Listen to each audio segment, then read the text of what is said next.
ఏదైతే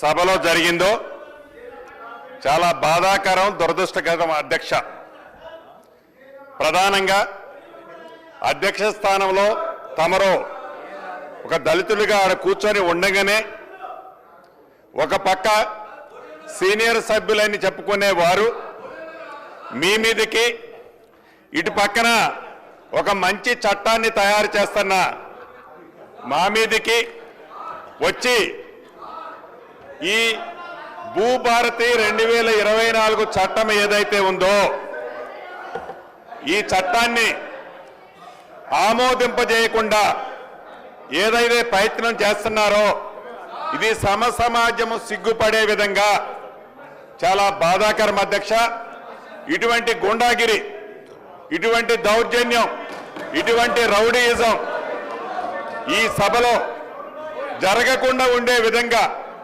మీరు చర్యలు చేపట్టాలని, అదే రకంగా అధ్యక్ష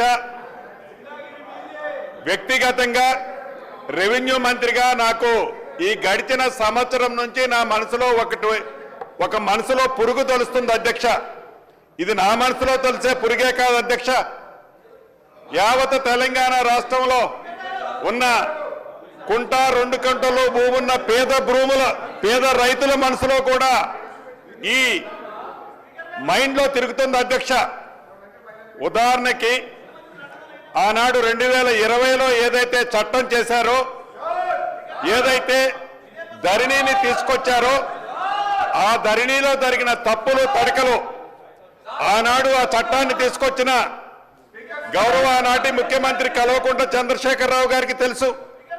ప్రజలు వారికి ప్రధాన ప్రతిపక్ష పార్టీ హోదా వారికి ఇచ్చింది. నేను అనుకుంటుండేవాడిని వారికి అపారమైన అనుభవం ఉంది, 80,000 పుస్తకాలు పైగా చదివారు, ఎప్పుడు చూసినా వారి టేబుల్ మీద ఇదిగో ఇలా పడాల రామిరెడ్డి గారు కోడ్ లా ఏదైతే భూములకు సంబంధించిన కోడ్ వారి టేబుల్ మీద కనిపిస్తుంది అధ్యక్ష, బ్లూ కలర్ది. ఆ కోడ్ కనిపించేది క్షుణ్ణంగా పరిశీలించి ఆ ధరణిను, ఆ 2020 చట్టాన్ని తయారు చేస్తామని మేమందరం అనుకుంటుండే వాళ్ళం. అధ్యక్ష, దురదృష్టవశాత్తు ఏ చట్టం అయితే ఆనాడు 2020 చట్టాన్ని తయారు చేశారో ఆ చట్టం 3 సంవత్సరాలకే 100 ఏళ్ళు నిండిపోయింది. అధ్యక్ష, 100 ఏళ్ళు నిండిపోయింది.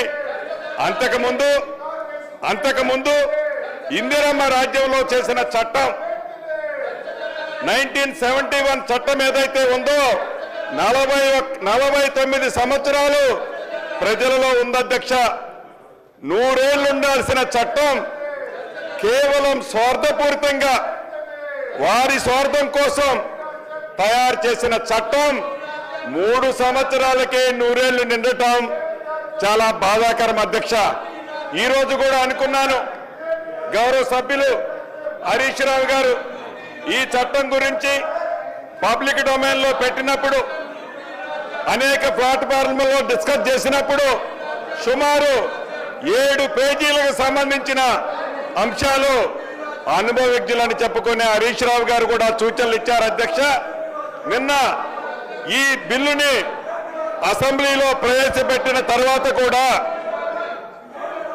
హరీష్ రావు గారు అనేక సూచనలు ఇవ్వటం జరిగింది. అధ్యక్ష, అంటే ఇప్పటికీ ప్రధాన ప్రతిపక్ష పాత్ర పోషించిన ప్రధాన ప్రతిపక్ష నాయకుడు ఆ సీట్లో కూర్చొని, నేను మొదటిసారి శాసనసభ్యుని అధ్యక్ష, నేను 2014 నుంచి 2019 దాకా పార్లమెంటు సభ్యుడిగా ఉన్నాను. అధ్యక్ష, తర్వాత వారి సొంత పార్టీ, వారి జాగీరి పార్టీలో ఉన్న నాకు టికెట్ ఇవ్వలేదు. అధ్యక్ష, వారి పార్టీ కాబట్టి వారి ఇష్టం. అధ్యక్ష, ప్రజల దీవెనలతో, ప్రజల ఆశీస్సులతో ఈనాడు ఇందిరమ్మ రాజ్యంలో ప్రజల దయతో, మా నాయకుడు రాహుల్ గాంధీ గారి దయతో ఈనాడు ఈ స్థానంలో ఉండి ఒక మంచి చట్టం, దేశానికి ఒక రోల్ మోడల్ అయిన ఈ భూభారత చట్టాన్ని సభలో ప్రవేశపెట్టినప్పుడు ఆ మాజీ ముఖ్యమంత్రి వర్యులు ఆ సీట్లో కూర్చొని ఆ 80,000 పుస్తకాలు చదివిన జ్ఞానాన్ని అనుభవాన్ని నాకు చెబుతారేమో, దాని సూచనలు ఇస్తారేమో. ఆ సూచనలు అన్నిటినీ తప్పకుండా మంచి ఉంటే ఈ చట్టంలో పెట్టాలని ఆశపడ్డాను అధ్యక్ష. కానీ ఏ కారణం చేత సభకు రావటం లేదో నాకు తెలియదు. నాకు తెలిసి ఈ గడిచిన సంవత్సరంలో బడ్జెట్ ప్రవేశపెట్టేటప్పుడు కొన్ని నిమిషాలు వచ్చిపోయారు అధ్యక్ష సభకి.